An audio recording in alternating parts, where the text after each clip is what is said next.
I'm awake before the sun touches the highway below. That's become normal now. Waking up to the sound of wind rattling the metal frame beneath me. The groan of support beams that hold this entire platform 60 feet above Interstate 94. I roll onto my side, careful not to move too fast. The billboard platform is 12 feet by 24 feet, and every inch of it matters. One wrong move, one moment of forgetting where I am, and it's over. 60 feet down onto concrete where they wait. They're always waiting. I can hear them down there even now. That low collective moan that never really stops. It's like white noise at this point. Something my brain has learned to file away under background instead of immediate threat. Funny how fast you adapt. 3 months ago, that sound would have sent me into a panic. Now it's just the soundtrack to my morning routine. I sit up slowly, feeling every vertebra in my spine pop and crack. Sleeping on plywood covered with a thin camping mat doesn't do much for your back. The tarp overhead flaps in the breeze. I've got it rigged between the original billboard frame and some support poles I scavenged from a construction site 2 months back. It keeps most of the rain off. Most, not all. The billboard itself used to advertise something. I can still see fragments of the original ad on the reverse side. A woman's face, partially torn away. Something about affordable luxury. That world doesn't exist anymore. Now the front-facing side is covered with the camouflage tarp I dragged up here, breaking up the shape against the sky. From the ground, especially with the sun behind it, this platform should look like nothing more than a weird shadow or damage to the original structure. Should, I hope. I've bet my life on that hope. I crawl to the edge and look down through the gaps in my floor. The highway stretches in both directions, a river of abandoned vehicles slowly being reclaimed by whatever new world is emerging from the ashes of the old one. They cluster around the base of the support columns. Maybe 30 of them right now, though the number fluctuates. They know someone is up here, or they did at some point. They're not smart enough to remember why they're gathered here, but they're stubborn. Dead flesh doesn't tire. They just persist. I can see a woman in a torn business suit, her jaw hanging loose. A teenage kid with a Northfield high jacket, most of his face gone. An old man missing an arm. They shuffle and sway, occasionally bumping into each other, sometimes wandering off only to drift back hours later. During the day, they're slow, torpid, almost pathetic if you can forget what they are, what they do. Night is different. Night, they're hunters. But that's hours away. Right now, I need water. I crawl. I do everything by crawling up here. Standing makes you visible. To the corner where I keep my collection system. It's garbage bags stitched together with paracord, angled to funnel rainwater into a 5-gallon bucket. We had rain 2 nights ago, and the bucket is maybe a quarter full. I dip my finger in and taste it. Clean enough. There's mosquito larvae wriggling near the surface. I strain the water through a shirt before drinking. Protein is protein, but I'm not desperate enough to drink larvae. Not yet. I allow myself 6 swallows. That's the morning ration. The water has to last until the next rain, and the weather has been turning drier as we push into what should be late September. I think it's late September. I've been keeping count by carving marks into one of the support beams, but I might have missed a day here or there. Time gets weird when every day is the same survival calculation.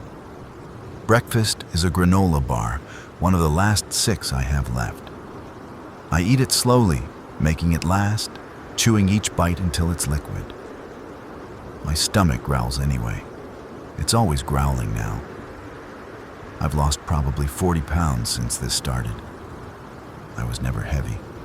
Worked construction, stayed active, but now I can count my ribs like steps on a ladder. My belt has 4 new holes punched in it with a screwdriver. After eating, I do my rounds. That means checking every anchor point, every rope, every support beam I've added to this structure. The billboard was never meant to hold a person long term. It's rated for the weight of vinyl and metal frame, maybe a maintenance worker for a few hours. I've been living on it for 73 days. 73 days since I climbed up here with a backpack of supplies and the insane idea that height meant safety. I was right. But the cost of being right is that I'm trapped in the sky. The main platform seems solid. I've reinforced it with plywood sheets I pulled from a Home Depot truck that jackknifed about half a mile east. Getting those sheets up here was a nightmare. I had to use a pulley system rigged from climbing rope, and I could only work at night when they're more active, but also more distracted. They hunt at night. They move. They don't all just stand around staring at one metal tower. I check the rope that I use to lower and raise my scavenging bucket. A 5-gallon paint bucket attached to climbing rope, my only connection to the ground level. The rope is fraying about 10 feet down. I make a note to swap in a new section soon. I've got maybe 30 feet of spare rope left. Need to make it last. The solar panel I mounted on the south-facing edge is coated in dirt and pollen. I wipe it down with a damp rag, watching the charge controller tick up slightly. The panel feeds a small battery that powers my headlamp and a police scanner I've found. The scanner is mostly static these days. Sometimes I pick up fragments, automated emergency broadcasts that nobody has turned off, loops of evacuation instructions for places that don't exist anymore. Once, about 3 weeks ago, I heard voices. Actual human voices. 2 people talking about fortifying a mall. The signal was weak and broken, and I never heard it again. I don't know if they're still alive. Probably not. Probably I won't be either, eventually. But every day I wake up is a small victory against the mathematics of entropy. The sun is higher now, and I can feel the heat building. September or not, the days are still hot. The metal of the billboard frame absorbs heat like a storage battery, and by midday, this platform becomes an oven. I've rigged a second tarp as a shade structure, but it only helps so much. I've learned to be very still during the hottest hours, conserving water, barely moving. I spend the morning organizing my supplies. It's something to do, and inventory is survival. I know exactly what I have. 4 cans of beans, 2 cans of tuna, 1 can of peaches in syrup. I'm saving that, telling myself it's for an emergency, but really I'm saving it because it's the last piece of luxury I own. 6 granola bars, a half-empty jar of peanut butter, 3 bottles of ibuprofen, mostly full, a first aid kit with bandages, antiseptic, and tape, 15 feet of duct tape left on the roll, the rope, a folding knife, a screwdriver set, work gloves, 2 changes of clothes, both filthy, a wool blanket that smells like mildew, the tarp system, the solar panel and battery, the headlamp, the police scanner, a paperback book, something about sailing, left behind by whoever worked on this billboard last. I've read it 4 times. That's everything I own in the world. Well, that and the structure itself. The platform, the supports, the camouflage. My kingdom of plywood and hope 60 feet above the dead. Around mid-morning, I hear an engine. The sound comes from the west, distant at first, then growing louder. A vehicle. My heart rate spikes immediately. I haven't seen another living person in 47 days. The last time was a group on motorcycles, riding fast down the center of the highway, weaving between the abandoned cars. They were being chased. I watched through the gaps in my tarp as they roared past, a pack of infected sprinting behind them. Sprinting. The ones that can still run are the worst. The motorcycles got away. I don't know about after that. This engine sounds bigger, heavier. I crawl to the edge of the platform that faces west and carefully pull back a corner of the tarp, just enough to see. A truck.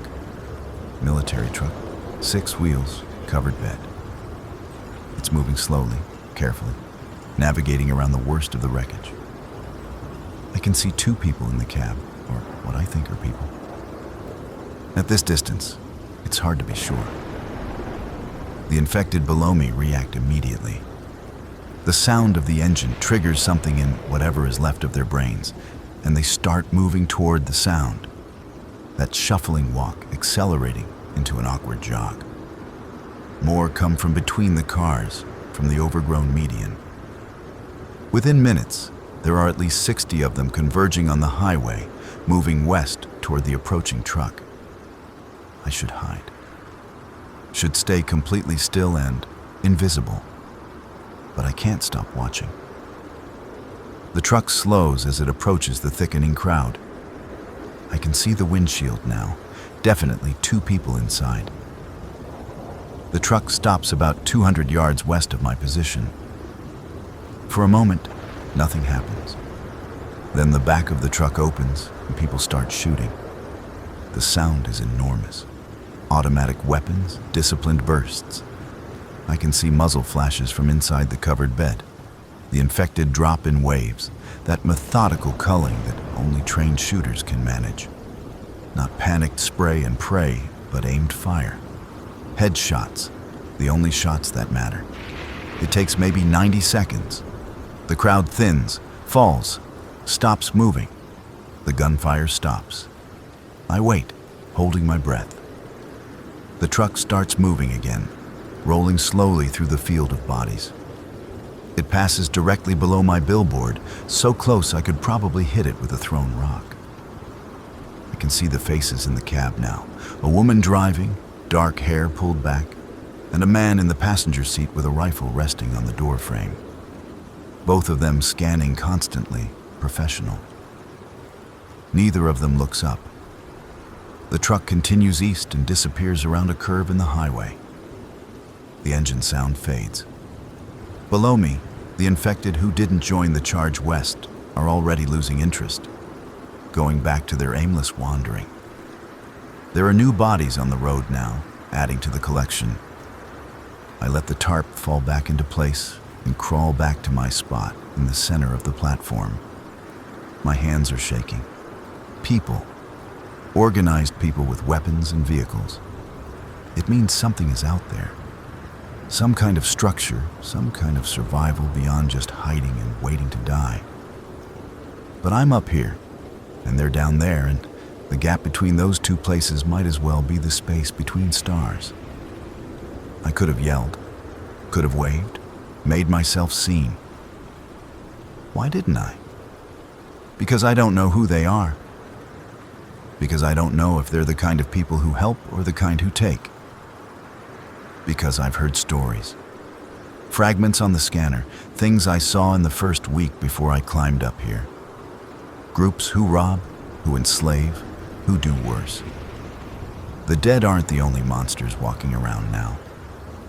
And because some part of me doesn't want to be rescued, doesn't want to go back to whatever new world is forming out there, with its new rules and new hierarchies and new ways to die. Up here, I'm alone. I'm hungry and uncomfortable and probably slowly dying. But I'm alone. No one can betray me. No one can make demands. No decisions except the ones that keep me alive one more day. Is that cowardice or wisdom? I genuinely don't know anymore. The afternoon heat builds until the platform becomes unbearable. I lie in the shadow of my tarp, breathing slowly, barely moving. Sweat runs down my face, and I don't wipe it away because lifting my arm takes energy, and energy requires calories I don't have to spare. I think about Falcon. I do this sometimes during the still hours. Let my mind drift back to before. Falcon was my supervisor, the guy who hired me when I moved to the city 3 years ago. Good guy, patient teacher. Showed me the ropes of commercial construction, literally and figuratively. We'd grab beers after shifts, talk about normal things, sports, women, his kids, 2 daughters, 8 and 12. He had pictures on his phone, showed them to everyone. Proud father. I wonder if he's dead. Probably. The odds aren't good for anyone, but especially not for a guy with 2 kids to protect. The weight of that responsibility? I can't imagine. At least I only had myself to save. Selfish? Maybe. But I'm alive. The memory shifts to the last day of normal. I was working a site downtown, 30 stories up on a high-rise that would never be finished now. We were installing exterior panels when someone's phone went crazy with emergency alerts. Then another phone. Then everyone's. The first reports were confused. Violence at a hospital. Some kind of outbreak. Stay in your homes. We knocked off early. The foreman was spooked. And you don't work heavy machinery when people are distracted. I took the train home, and it was packed. Everyone looking at their phones. That particular kind of anxious silence that meant something big was happening. But nobody knew what yet. I remember getting off at my stop and seeing smoke on the horizon. Police sirens everywhere. A helicopter overhead, the news kind, not police. My apartment was in a converted factory building, 4th floor studio.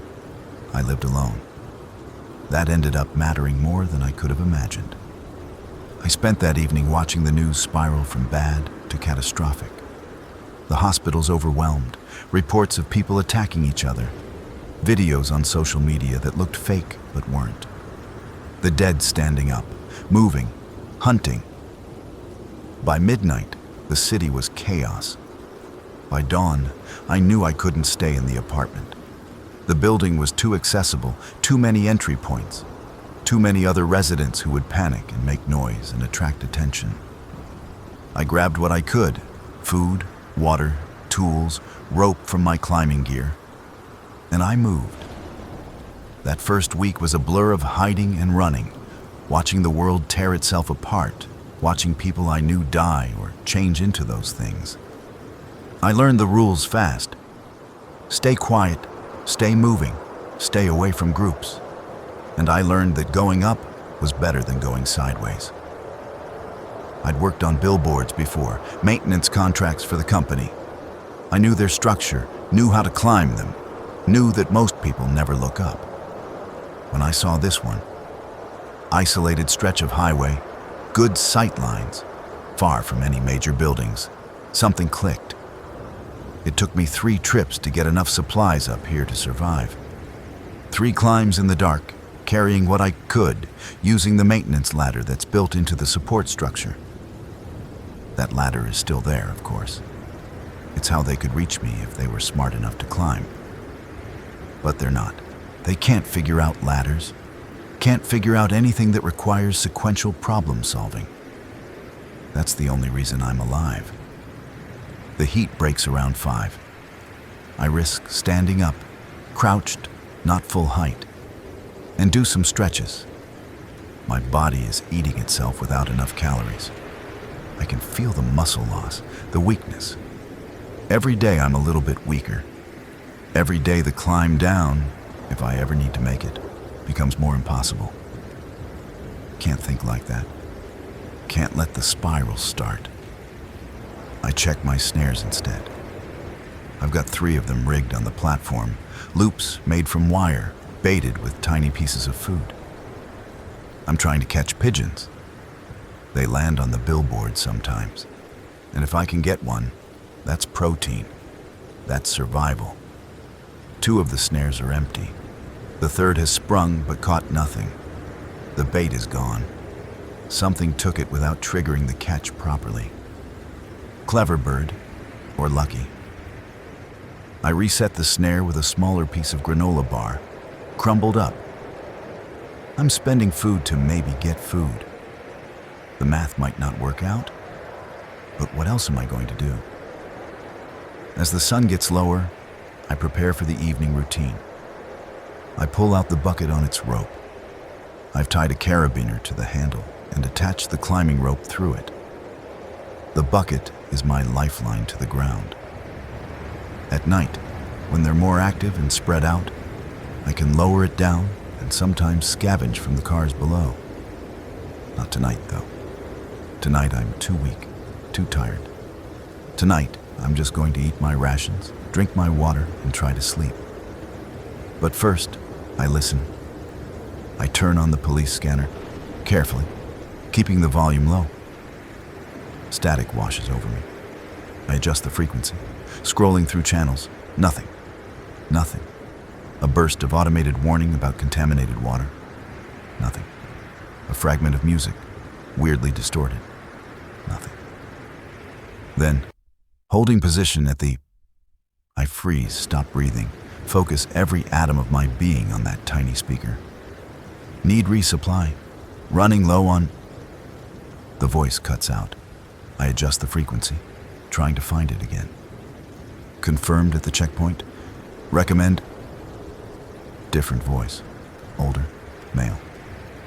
Negative. Negative. We have civilians at... It fades back to static. I sit there for 10 minutes, hoping for more, but the voices don't return. They never do. The radio is haunted by fragments, ghosts of conversations happening somewhere in a world I can no longer reach. I turn it off to save battery. The sunset is beautiful. I let myself notice that. Let myself have that moment of appreciation for something that isn't about survival. The sky goes orange and red and purple, and the clouds catch fire with color. Down below, the infected are silhouettes against the dying light, anonymous shapes that could be anything. I eat half a can of beans, cold, straight from the can with my fingers. I've learned not to miss things like spoons or plates or eating like a human. Those are luxuries from a dead world. The beans sit heavy in my shrunken stomach. I drink 3 swallows of water. I wrap myself in my blanket, even though it's still warm. The temperature will drop later, and I've learned to prepare for the cold before it arrives. Then I lie down on my platform and watch the stars come out. There's no light pollution anymore. The cities are dark. The world is dark. The stars are brighter than I've ever seen them, spread across the sky in impossible numbers. The Milky Way is visible, a river of light cutting across the black. I used to be afraid of the dark. When I was a kid, I needed a night light. My mom, thinking about her is harder than thinking about Falcon, so I don't do it often. Used to tell me there was nothing in the dark that wasn't there in the light. She was wrong about that. But up here, 60 feet above the things that hunt in darkness, the night is almost peaceful. Almost. I drift toward sleep, listening to the sounds of the highway, the wind, the groans of the infected, the creak of metal. And then, just as I'm about to cross over into unconsciousness, I hear something different. Scratching. Metal on metal. Rhythmic, deliberate. My eyes snap open. The sound is coming from below, from the base of the support column. I crawl to the edge, moving slowly, silently. The moon is up, nearly full, and I can see clearly. One of them is at the base of the ladder. Not climbing, they can't climb, but reaching up, hands on the metal rungs, pulling. The ladder shakes slightly. The infected thing is pulling at it with that relentless, unthinking persistence that characterizes everything they do. It's not going to tear the ladder down. The bolts are solid, industrial. But watching it try, watching it reach upward over and over, sends ice through my chest. They're learning. No, not learning. That's not the right word. But they're adapting, remembering. Something in their broken brains knows that prey went up, and up is where they should try to go. I watch for an hour. The thing never stops, never tires. Its fingers are worn down to bone on the tips from scraping on metal. But it doesn't feel pain, doesn't stop. Eventually, another one bumps into it, and they both lose interest in the latter, turning to face each other in that weird recognition behavior they sometimes show. They wander off, but the damage is done. My safe space feels less safe. The psychological buffer of height has been compromised by the knowledge that they're trying to reach me, even if they can't. I don't sleep well after that. Morning comes eventually. It always does. I'm stiff and sore and more tired than when I lay down. The granola bar I eat for breakfast tastes like cardboard. The water from my collection bucket has taken on a faintly metallic taste. No, not metallic, earthy. Something is growing in it. Algae, maybe.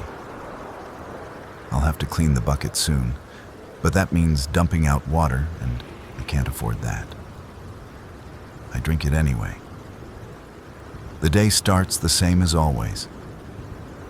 Check the structure, inventory supplies, watch the highway. The sun rises, the heat builds.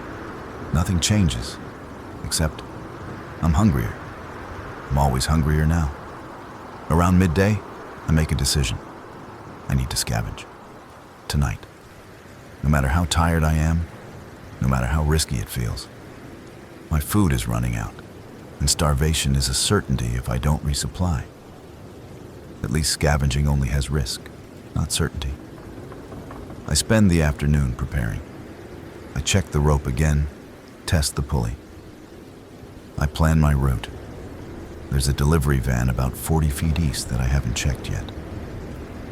It's farther than I usually risk, but I'm desperate. I practice lowering the bucket, getting the motion smooth and quiet. The screech of rope through the pulley is unavoidable, but I can minimize it. As the sun sets, I eat the rest of the can of beans. All of it. I need the energy for what I'm about to do. I wait until full dark. Wait until the infected have spread out from their daytime cluster around the support columns. From my vantage point, I can see them scattered across the highway, illuminated by moonlight. They're more active at night, moving with slightly more purpose, but they're also more distracted, more likely to wander off after sounds or movements in the distance. I lower the bucket slowly. The rope creaks. I freeze every few seconds, watching for reactions below. Some of the infected turn toward the sound, but they don't converge. They lack the focus. The bucket reaches the ground. I've tied a flashlight to it, the small LED pen light, not my main headlamp. It's clicking on and off rapidly, a timer I rigged. The flickering light is a lure, drawing attention away from where I actually want to go. It works. 3 of them shuffle toward the bucket, drawn by the movement of light. While they're distracted, I lower myself over the edge. I haven't done this in weeks. Haven't left the platform since that last supply run when I found the solar panel. My arms shake as I grip the ladder, feeling the rust flake off under my palms. I'm wearing gloves, but I can still feel the corroded texture through the fabric. 60 feet. I have to climb down 60 feet, scavenge what I can, and climb back up before they notice me. I descend slowly. 1 rung. 2. I count them, focusing on the physical action instead of the fear. The infected around the bucket are pawing at it, confused by the light. One of them knocks it over. The flashlight goes out. Darkness again. I'm 30 feet down when I hear movement below me. Close. Too close. I freeze on the ladder and look down. One of them is directly beneath me, standing at the base of the support column, looking up. Can they see at night? I don't know. I've never been sure. But this one is staring right at where I am.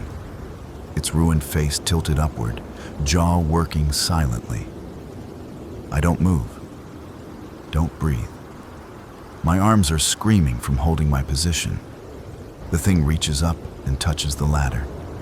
Its hand closes around a rung 15 feet below where I'm clinging. It pulls itself up. One rung, oh God, they can climb. This one can climb. 2 rungs. My mind is white noise and terror. Do I go back up? Do I keep going down and try to get past it? 3 rungs. It's slow, uncoordinated, but it's climbing. I make a decision. I let go. Not completely. I'm not suicidal. But I release my grip and slide down the ladder, using my feet and hands to control the descent, moving fast. The rust tears at my gloves. I pass the climbing infected when I'm 20 feet up, moving too fast for it to grab me. I hit the ground hard, roll, come up running. There are shapes all around me in the darkness, moving shapes. I've dropped right into the middle of them. I sprint for the delivery van, arms pumping, lungs burning.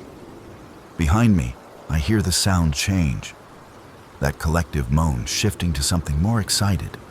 They've seen me. They're coming. The van is locked.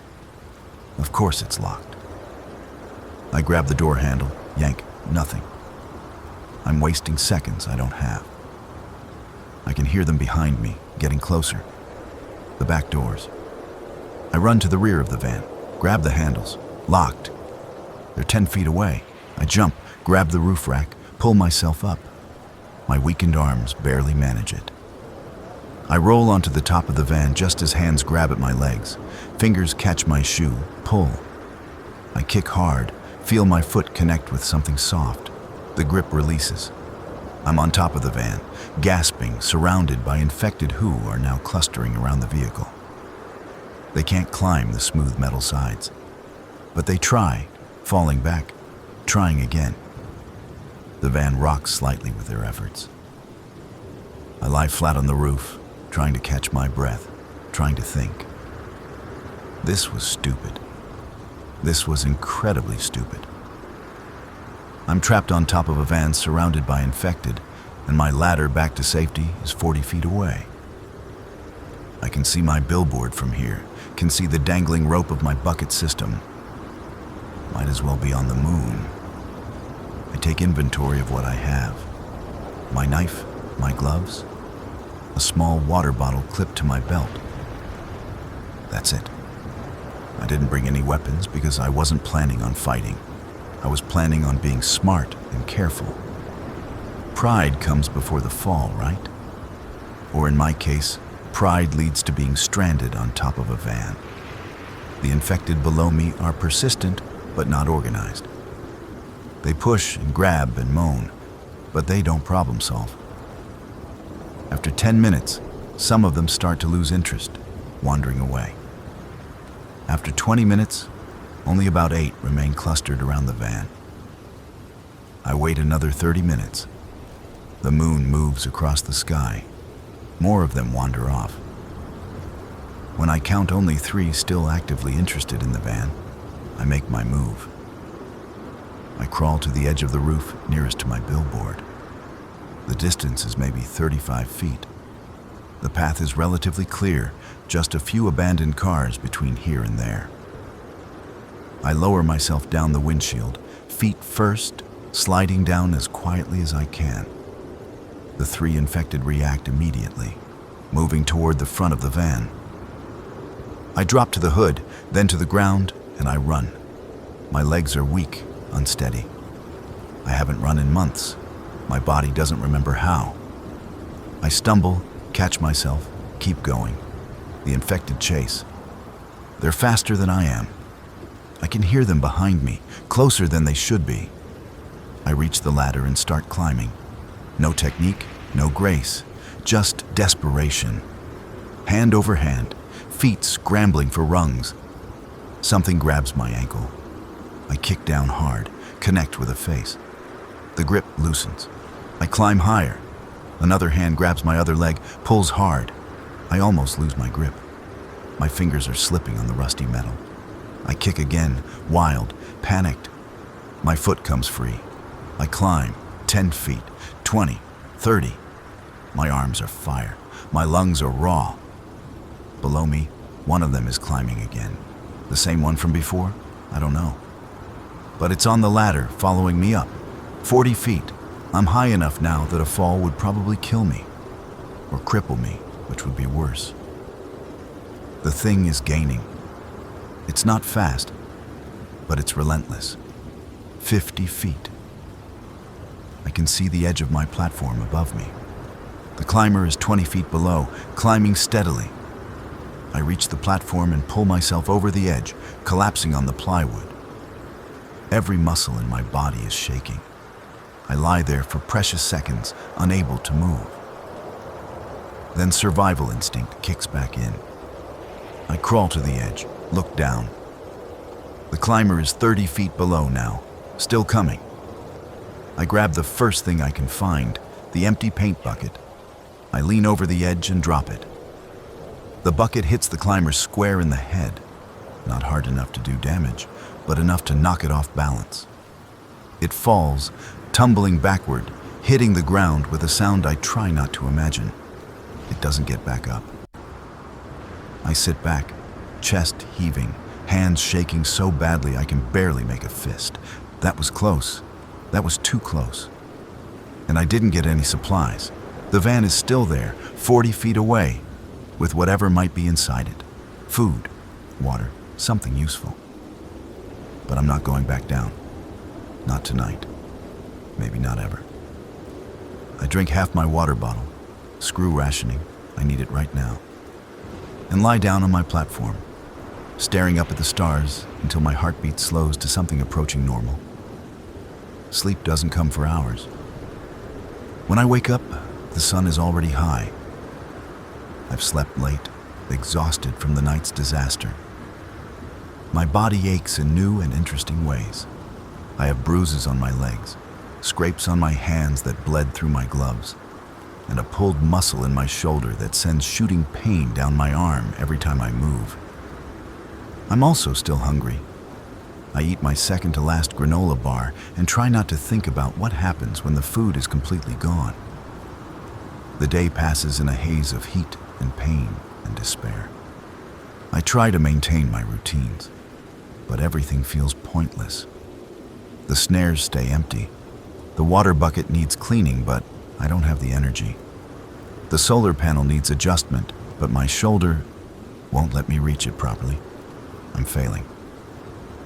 The slow slide toward death has started, and I don't know how to stop it. Around mid-afternoon, I hear voices. Real voices, not radio fragments, coming from the highway below. I crawl to the edge and look down through the tarp. There are people walking on the highway. 5 of them, moving in a loose group, all carrying weapons. They're checking cars, opening doors, looking inside. Scavenging, like I was trying to do last night. They're also making noise. Too much noise. Talking in normal voices, not whispering. Boots crunching on broken glass, metal clanging. The infected are responding. I can see them emerging from between vehicles, coming out of the shadows under the overpass to the east. Dozens of them, drawn by the sound, the group notices. One of them, a young woman with a rifle, shouts something. The group tightens up, forming a circle, weapons out. I should help. I should yell a warning about the ones coming from behind. I should do something. But I don't. I watch. The fight is brief and brutal. The group is trained, efficient. They drop the infected with headshots, moving together, covering each other. The whole thing takes maybe 2 minutes. When it's over, they're surrounded by bodies. One of the group members, a tall man with dark skin and a shotgun, walks among the corpses, making sure each one is finished. Professional. Then they continue scavenging as if nothing happened. I watch them work their way east along the highway, checking cars, loading things into backpacks. They find something useful in a pickup truck, I can see them gesturing excitedly and spend several minutes loading up. They never look up. Nobody ever looks up. After about an hour, they move on, disappearing around the curve. The highway is quiet again, except for the wind and the groaning. I'm alone again. That night, I dream about the climber. In the dream, it reaches the platform. It pulls itself over the edge, and I try to run, but there's nowhere to go. The platform is infinite, but also tiny. I fall off the edge and wake up gasping, tangled in my blanket, my heart trying to escape my chest. The stars are still out. It's maybe 3 in the morning. I lie awake until dawn, too afraid to close my eyes. The next day is Sunday. I think it's Sunday. Does it matter anymore? I eat my last granola bar for breakfast. That's it for easy food. I have the cans left. 4 beans, 2 tuna, 1 peaches. But once those are gone, I'm on pigeons and rainwater. If I can catch the pigeons. If it rains. The mathematics of survival are turning against me. I spend the morning working on the snares, adjusting the tension, trying new positions. My hands shake from hunger and fatigue. Everything takes twice as long as it should. Around noon, I hear a pigeon land on the billboard frame. I freeze, not even breathing. The bird coos, walks along the metal edge. It's maybe 6 feet from the nearest snare. Come on, just a little closer. The pigeon preens its feathers, unaware that it represents several days of survival. It takes a few steps. Closer. It sees the bait, crumbled granola bar crumbs. It cocks its head, considering. My heart is pounding so loud, I'm sure the bird can hear it. The pigeon hops forward. 1 hop, 2. The snare triggers. The loop closes around the bird's leg. It explodes into panicked flight, wings beating frantically, but the wire holds. I move fast, grabbing the bird before it can escape or hurt itself too badly. I break its neck quickly. I've never killed anything before the world ended, but I've learned. And the pigeon goes limp in my hands. Protein. Real protein. I want to cry with relief. I spend the next hour carefully preparing the bird. I've done this once before with a pigeon I caught a month ago. It's delicate work. The meat is precious. Can't waste any of it. I use my knife to skin and clean it, saving every edible piece. The organs go into my mouth immediately, raw, iron and salt and the taste of survival. The meat I can't eat raw, too risky for disease, so I have to wait until dark to cook it. I don't have a stove. What I have is a small tin can, a tea candle I've been hoarding, and aluminum foil. I wait until full dark, then set up my tiny cooking system under my tarp where the light won't be visible from below. The candle flame is almost nothing, but it's enough. I wrap chunks of pigeon meat in foil and hold them over the flame, rotating constantly. It takes forever. My arm cramps, but eventually the meat is cooked enough. I eat slowly, savoring every bite. The pigeon is maybe 6 ounces of meat total, not much, but it feels like a feast. Protein and fat, and something that isn't out of a can. I save half for tomorrow. That's discipline. That's survival. For the first time in days, I feel something like hope. The next week passes in a blur of heat and routine. I catch another pigeon. It rains one night, refilling my water bucket. I see another convoy pass below. 3 trucks this time, moving fast, not stopping. The infected are thinning out around the base of my billboard.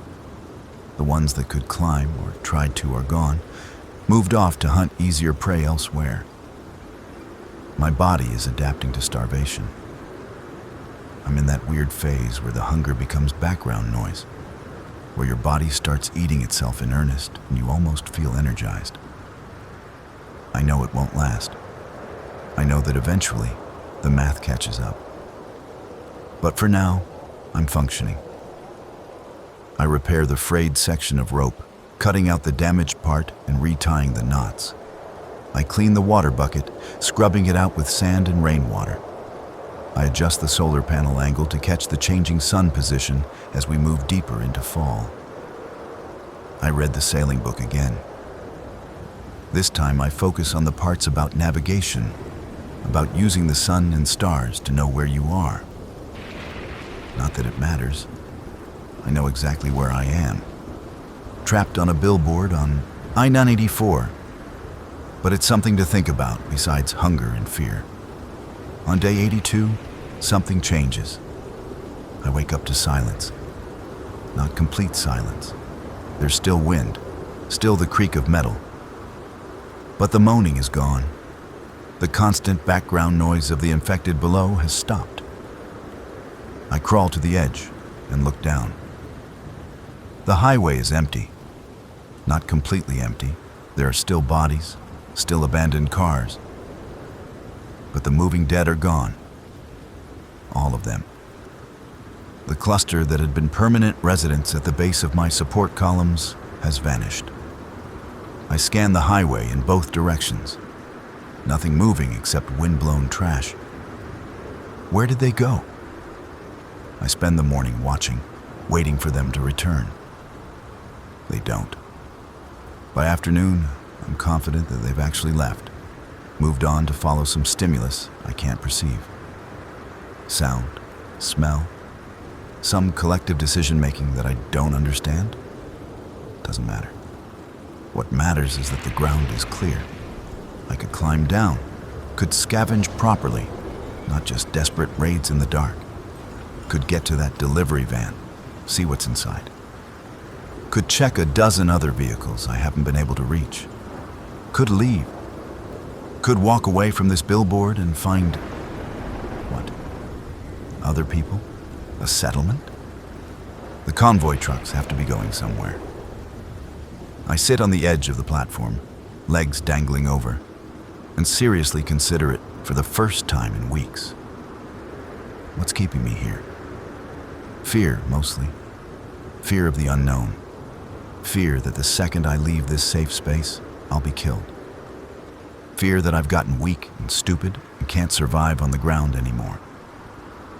But also something else. Something harder to name. This platform has become my world. These 12 by 24 feet of plywood and tarp represent everything I've built since the collapse. Every decision, every sacrifice, every small victory. Leaving feels like admitting that it was all pointless. That I could have left weeks ago and been fine. And maybe I couldn't have. Maybe this platform saved my life. Maybe I would be dead 10 times over if I'd stayed on the ground. I don't know. And that uncertainty is paralyzing. I don't climb down that day. Or the next, or the next. The infected stay gone. The highway remains empty. And I stay on my platform, eating my dwindling supplies, catching pigeons when I can, existing in vertical isolation while the world moves on below. Days become a week. 2 weeks. The leaves on the trees visible in the distance are changing color, going gold and red. The nights are getting colder. I wear all my clothes at once after sunset, wrap myself in my blanket, and still shiver. I need warmer gear before winter. I need more food. I need to do something besides wait to die. On day 97, I make my decision. I'm going down. Not to leave forever, I'm not ready for that. But to scavenge properly, to get supplies, to remind myself that I can still function on the ground. I prepare carefully. I pack a backpack with essentials: water, knife, rope, first aid kit. I do stretches, trying to wake up muscles that have atrophied. I scout the highway for any signs of the infected returning. Clear. At mid-morning, when I can see clearly and the temperature is mild, I start my descent. The ladder feels different in daylight, less terrifying, more mechanical. I climb down steadily, and within a few minutes, my feet touch the ground. The ground. Solid earth and concrete. I'd forgotten what it feels like to stand on something that doesn't sway in the wind. I stand there for a moment, adjusting to the sensation. Everything feels different at ground level. The sky is smaller. The space is more confining, even though I'm not trapped between metal frames. I start with the delivery van. It's been taunting me for weeks, and I need to know what's inside. The back doors are still locked. I walk around to the cab, look through the windows. There's a body in the driver's seat, long dead, mostly skeletal. The smell has faded, which is good. The door is unlocked. I open it, trying not to look at the body, and search the cab. Nothing useful. Some papers, empty coffee cups, a phone with a dead battery. I pop the glove box. Registration, insurance documents, and a key ring. The key ring has what I need. I take it and go to the back. The rear doors open with a screech of metal that makes me wince. I freeze, listening for any response. Nothing. Still alone. Inside the van is jackpot. Boxes of office supplies, useless. But also, a case of energy drinks, a box of protein bars, a sleeping bag still in its package, and a toolbox full of actual tools. I want to shout with joy. I settle for grinning like an idiot. I load up my backpack with what I can carry, prioritizing food and the sleeping bag.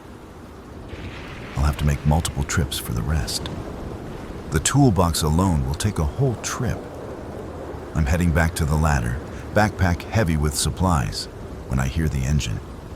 From the west, getting closer fast. I look around for cover. There's an overturned SUV about 20 feet away. I run for it, slide behind it, press myself flat against the ground. The engine gets louder. Multiple engines. The convoy again? Different vehicles? They come into view. Motorcycles. 4 of them riding fast, weaving between obstacles. And behind them, running, a pack of the infected. Not the slow shufflers. These are the fast ones. The ones that still have enough muscle memory to sprint. The motorcycles pass my position at maybe 50 miles per hour. The infected follow seconds later, a dozen of them, running flat out, focused entirely on the fleeing bikes. I stay pressed against the SUV, not breathing, waiting for them to pass. They do. The sound fades to the east. I wait 5 more minutes, then carefully stand up. The highway is empty again, but my heart is hammering. That was too close. And more importantly, it reminded me that they're not gone. They're just elsewhere. Always elsewhere, always waiting. I haul my supplies back to the ladder and start climbing. The backpack is heavy, throwing off my balance. I have to stop twice to rest, arms shaking. But I make it. When I pull myself back onto the platform, I lie there for a long moment, feeling the relief of being back in my sky fortress. Safe again. 60 feet of vertical separation between me and everything that wants to kill me. I unpack my haul. 6 energy drinks, 12 protein bars, the sleeping bag, which is rated for 20 degrees. That'll make the coming winter survivable. And I still have more to get from the van. I make 3 more trips over the next week, always in daylight, always moving fast. I get the toolbox. I get a tarp that was folded in the back. I get a box of random automotive supplies that includes a gallon jug of water. Sealed, clean, precious. On the 4th trip, I get greedy. There's a sedan about 60 feet from my ladder, and through the window, I can see camping gear in the back seat. A tent, a camp stove, maybe fuel. 60 feet is too far. I know it's too far. But the camp stove would change everything. I could cook food properly, could boil water, could survive so much more easily. I go for it. The sedan is unlocked. I open the back door and start pulling out gear. The tent is there. The stove is there. And underneath, a cooler. I open it, hoping for, I don't know what, anything. It's empty except for water at the bottom. The ice melted months ago. But the cooler itself is useful. I'm loading the stove into my backpack when I hear them. Not moaning. Not the sound of the shambling infected. This is different. Footsteps. Human footsteps. Multiple people moving with purpose. I freeze, then slowly crouch behind the sedan. Voices. Getting closer. Told you this area was picked clean. Check anyway, Thera said. Thera says a lot of things. 3 people round the corner of an overturned truck about 30 feet away. 2 men and a woman, all armed, all moving like they know what they're doing. Survivors, scavengers like me but mobile, organized. I'm in full view if they look this direction. My ladder is behind me, 40 feet away. My backpack is on the ground, half loaded. One of the men stops, looking around. You hear something? I don't move. Don't breathe. You're paranoid, Cohen, the woman says. But she stopped too, scanning the area. The other man, younger, with a bow across his back, walks toward my position. There's fresh disturbance here. Someone's been moving through. My hand goes to my knife. If they find me, what happens? Are they friendly? Hostile? Would they rob me? Kill me? Help me? I don't want to find out. Probably just a drifter, the woman says. Come on. We need to meet the others by sunset. The young man is 10 feet away. 5. He's going to see me. Then, from somewhere to the east, gunfire. Automatic weapons, rapid bursts. All 3 of them react instantly, weapons up, moving toward the sound. They forget about the disturbed area, forget about checking the sedan. They run east, toward the fighting. I don't hesitate. I grab my backpack, leave everything else, and sprint for the ladder. I'm climbing before I can think about it, arms and legs pumping, the backpack pulling at my shoulders. I don't look down. I don't stop. I reach the platform and pull myself over, gasping. Below, I can still hear the gunfire in the distance, and shouting and screaming. A battle, a real battle between organized groups. This area isn't as empty as I thought. I watch from behind my tarp as, over the next hour, the fight plays out somewhere to the east. I can't see it, just hear it. Eventually it stops. Silence returns. An hour after that, I see survivors moving back west on the highway. 4 of them now, not 3. 1 is limping badly. They're moving fast, looking behind them frequently. They pass below my billboard without looking up and disappear to the west. I don't leave the platform again for 10 days. The supplies I managed to get have bought me time. The protein bars are dense calories. The sleeping bag makes the cold nights bearable. The water jug is a treasure beyond measure. But I'm no closer to having a real plan. I'm surviving, which is something. But that's all I'm doing. Existing. Waiting. For what? Rescue? The infected to all die? The world to rebuild itself? None of that is happening. The world isn't rebuilding. It's just continuing. Smaller. Meaner. Divided between the quick and the dead. And I'm in between, neither fully alive nor dead. Suspended 60 feet above a highway that used to mean something. Days pass. Then weeks. The weather gets colder. I rig better weatherproofing on my tarp system, creating a more enclosed space. It's not warm, but it blocks the wind. I wear the sleeping bag during the day sometimes, like a bizarre cocoon. I catch 3 more pigeons. I find a nest and take the eggs. 2 of them, small, but protein is protein. Raw egg tastes better than you'd think when you're starving. On day 112, it snows. Not much. Just flurries that dust the highway and melt by midday. But it's a warning. Winter is coming, and I'm not ready. I need more food. I need better heating. I need a plan that extends beyond "don't die today." That night, I make myself face reality. I write it out on a piece of cardboard with a marker I found in the van's toolbox. Current supplies: 8 protein bars, 3 cans beans, 2 cans tuna, 1 can peaches, 1 gallon water, 3/4 full. Sleeping bag, basic tools, first aid kit, running low, rope and climbing gear, consumption. Rate: food, 6 to 7 days remaining at current rationing. Water, 12 days if no rain. Conclusion: must scavenge within 5 days or begin starving. I stare at the cardboard for a long time. The math is simple, brutal, undeniable. 5 days. I can do a lot in 5 days. Plan a proper scavenging run. Scout the area during daylight. Identify targets. Move fast and smart. Or I can climb down and keep walking until I find other people. Join a group. Trade my skills. I can build, can climb, can work. For food and safety. That second option terrifies me more than starvation. I choose the first option. Over the next 4 days, I become a watcher. I study the highway like it's a map to treasure. I note the patterns.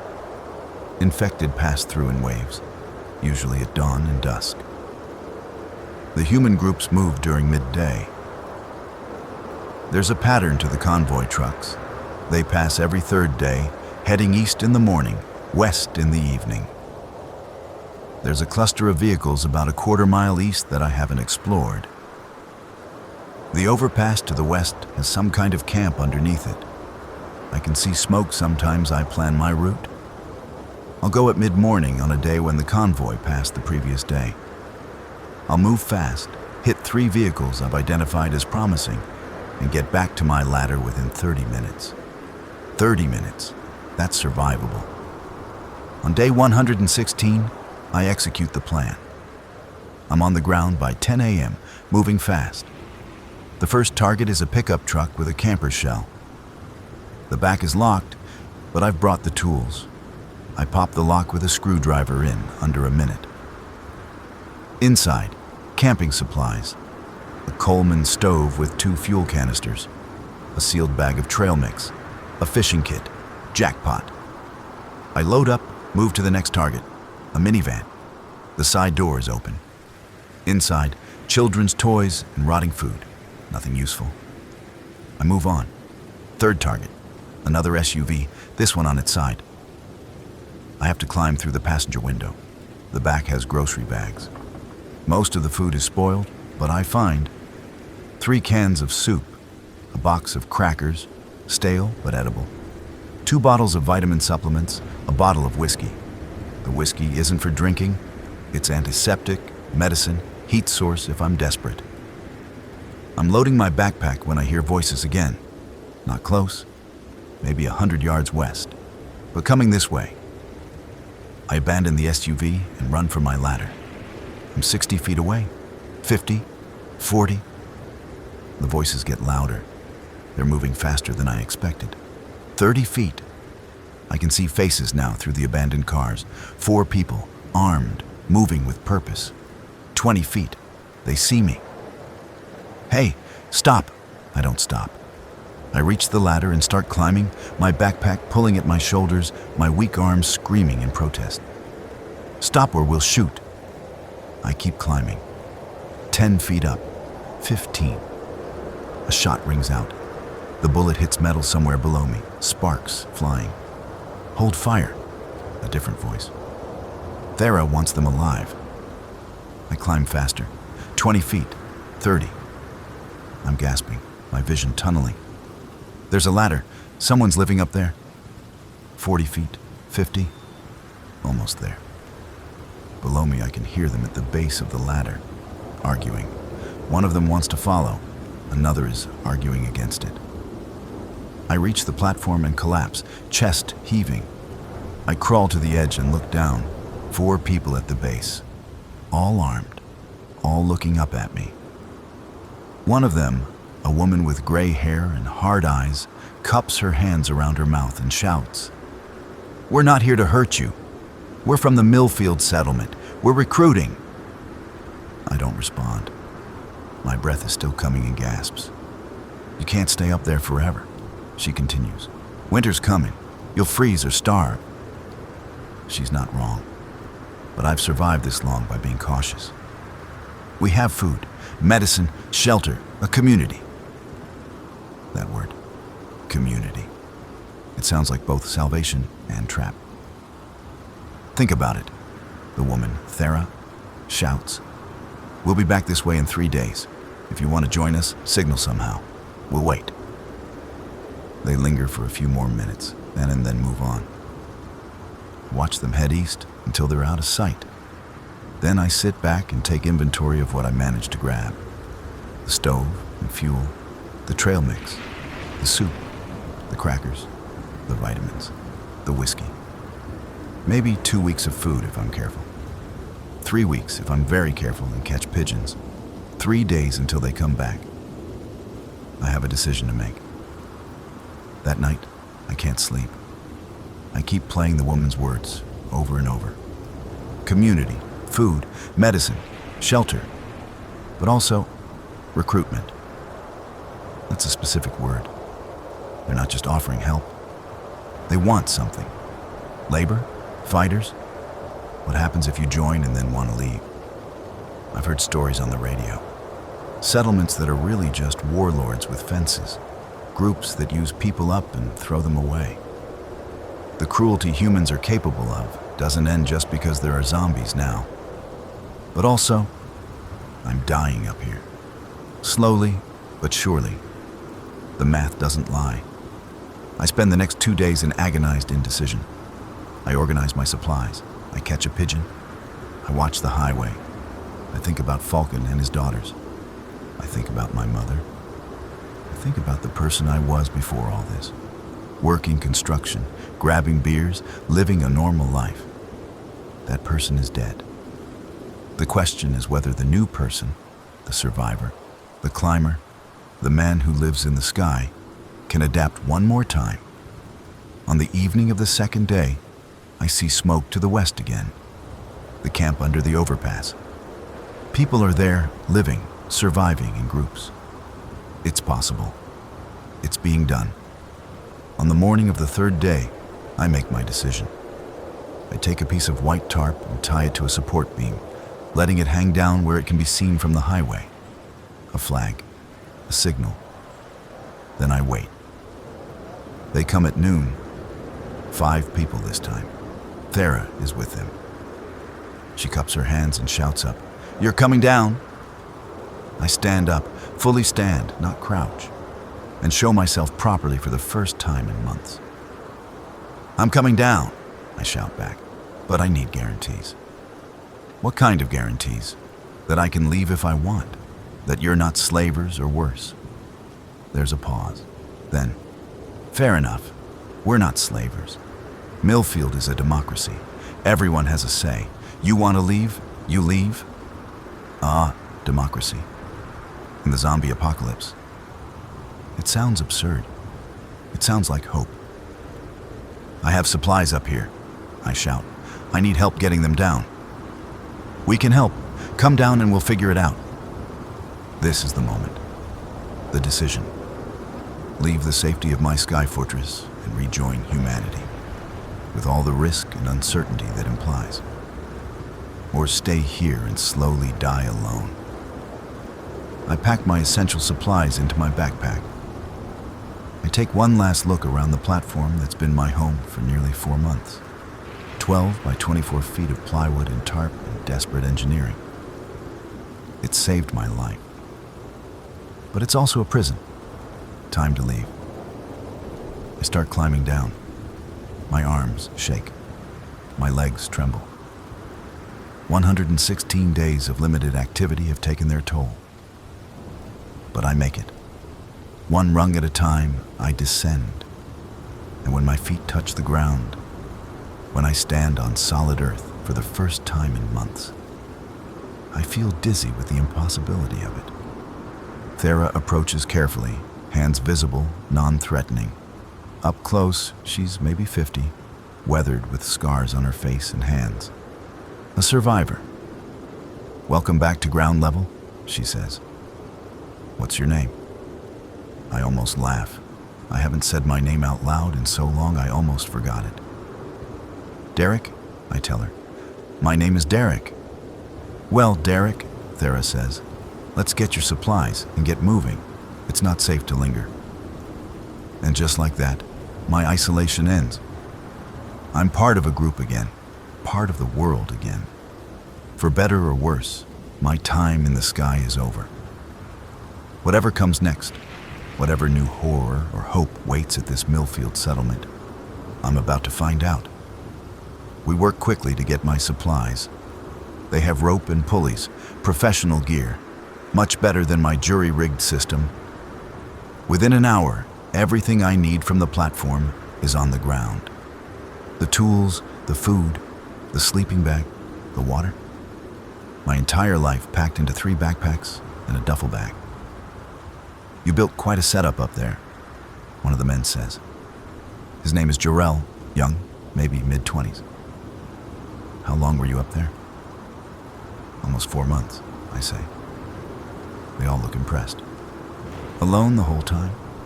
Thera asks. "The whole time?" She nods slowly. "That takes something. Mental strength, physical endurance. We can use someone like you at Millfield." "What exactly is Millfield?" I ask as we start walking west. Thera explains as we move. Millfield was a small town, maybe 3,000 people before the outbreak. When everything collapsed, a core group of survivors fortified the high school and surrounding buildings. They've been there for 5 months now, slowly bringing in more people, clearing the dead from the surrounding area, establishing gardens and supply chains. "We're up to about 200 people now," she says. "Not everyone works out. Some people can't handle group living after being alone. Some people bring trouble, but most..." She glances at me. "Most are just glad to have a place to sleep where they're not worried about being eaten." "And the democracy thing?" I ask. "That's real?" "Real as we can make it," Jarrell says. "We have councils, rules, consequences. It's not perfect, but it's better than the alternative." We walk for 2 hours. The group is efficient, well-trained. They've done this route many times. They know where to cross the highway, where to avoid sight lines, where the infected tend to cluster. We pass the overpass where I saw smoke. There's a camp there. I can see fortifications, people moving. Thera waves to someone on watch and they wave back. "Outpost 3, she explains. "We have 5 of them along this stretch of highway. Early warning system and safe houses." The organization is impressive. These people aren't just surviving. They're building something. We reach Millfield just before sunset. The high school is exactly as Thera described, fortified with chain-link fence topped with barbed wire with guard towers and gates. But it's also more than that. There are gardens, solar panels, wind turbines, signs of permanent habitation.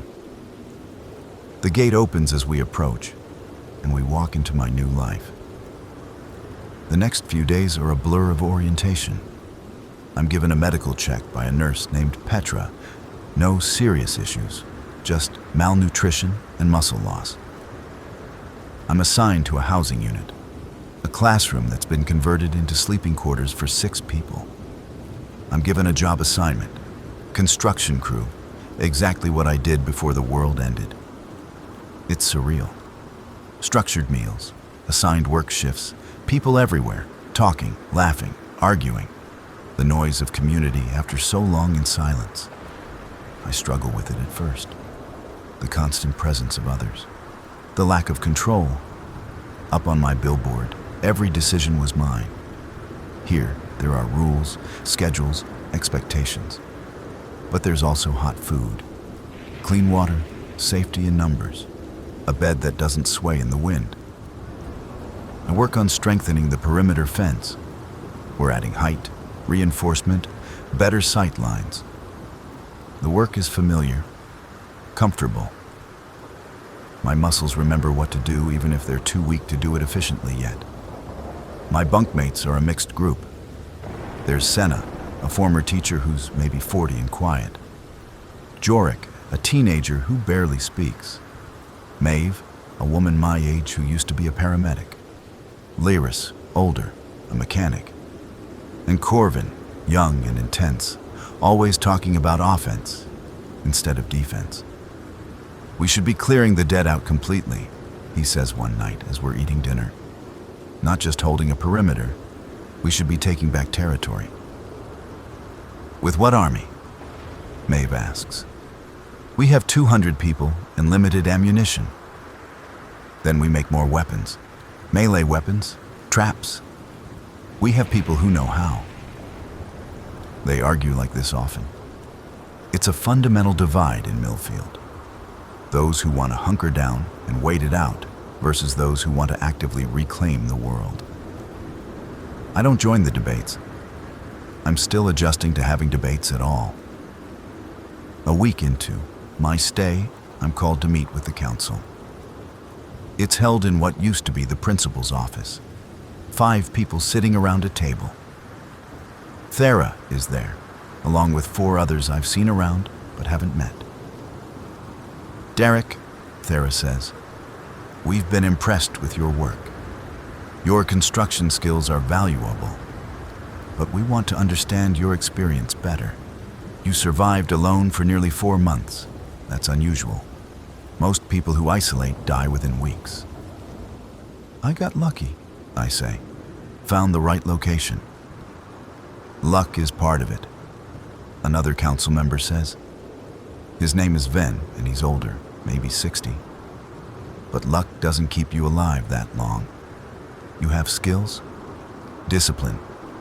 We want to know if you'd be interested in training others. Training others to do what? Survival. Individual survival. We've been focused on group tactics, but we lose people when they get separated.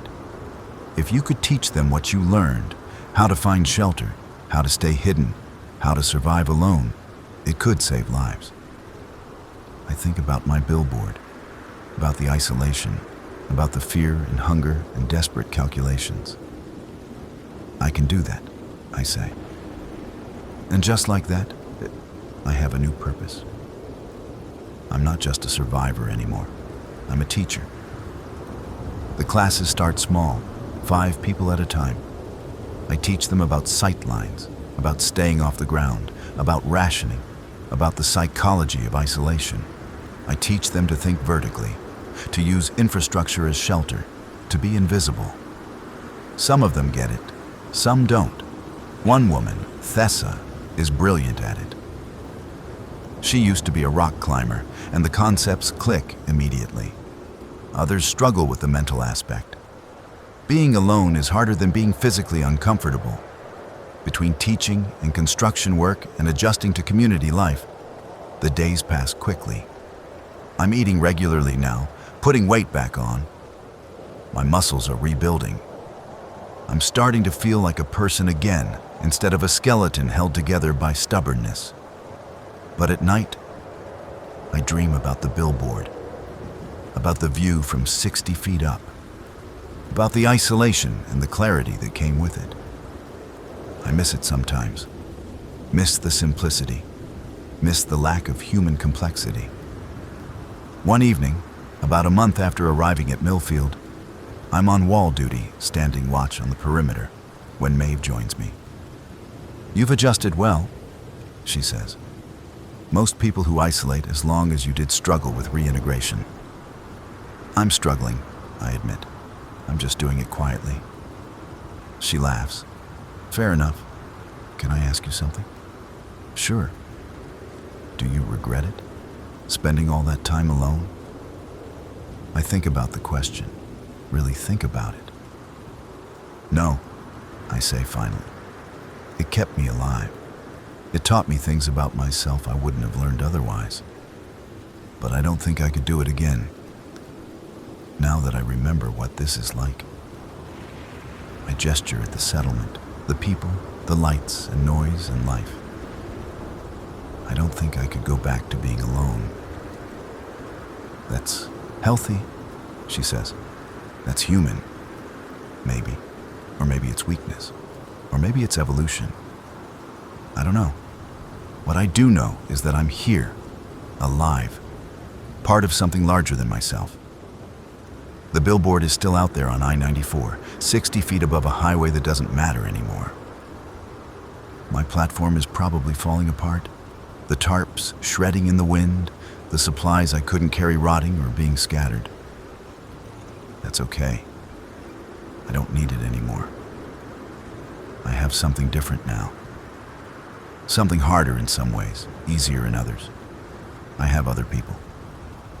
For all their complications and conflicts and unpredictability, I have other people. And for now, in this broken world, that's enough. 3 months after joining Millfield, winter hits hard. Snow and ice lock down the settlement. The infected slow to almost nothing in the cold. Their bodies don't handle temperature well. We lose 2 people to weather-related issues, but 0 to the dead. The council asks me to lead an expedition in spring. They want to establish another outpost farther east. And they need someone who can identify good locations, someone who thinks about sight lines and defense and sustainability. I agree. When spring comes, I lead a group of 12 people out into the world. We travel for 3 days, evaluating locations. And when we pass I-94, when I see my billboard in the distance, I don't feel regret or longing. I feel pride that structure kept me alive when nothing else could. It was exactly what I needed when I needed it. But I don't need it anymore. We find a good location, an old fire station with a watchtower. We spend 2 weeks fortifying it. When we're done, it's Outpost 6, a new node in Millfield's growing network. I return to the main settlement and report success. The council is pleased. Thera pulls me aside. "You've come a long way from that billboard," she says. "We all have," I reply, "from wherever we started." She nods. "Keep teaching, keep building. We need people like you." I will, because this is what survival looks like now. Not isolation, not hiding, but building, connecting, creating something that can last beyond any single person. The dead still walk. The world is still broken. But we're here. We're alive. We're fighting back in the only way that matters, by refusing to give up, by continuing to exist, by building something new from the ashes of the old. I started this apocalypse alone on a billboard, 60 feet above a highway, waiting to die. I'm ending it, or at least this chapter of it, on the ground, surrounded by people, building something that might last. That's not just survival. That's hope. And hope, I've learned, is the most important thing you can have when the world ends. Even if sometimes, late at night, I still dream about the platform, about the stars, about the silence and the solitude and the strange peace that came from being utterly, completely alone. But then I wake up, and there are people around me, breathing, living, moving forward. And that's where I choose to be. The dead can have the highways. We'll take the future.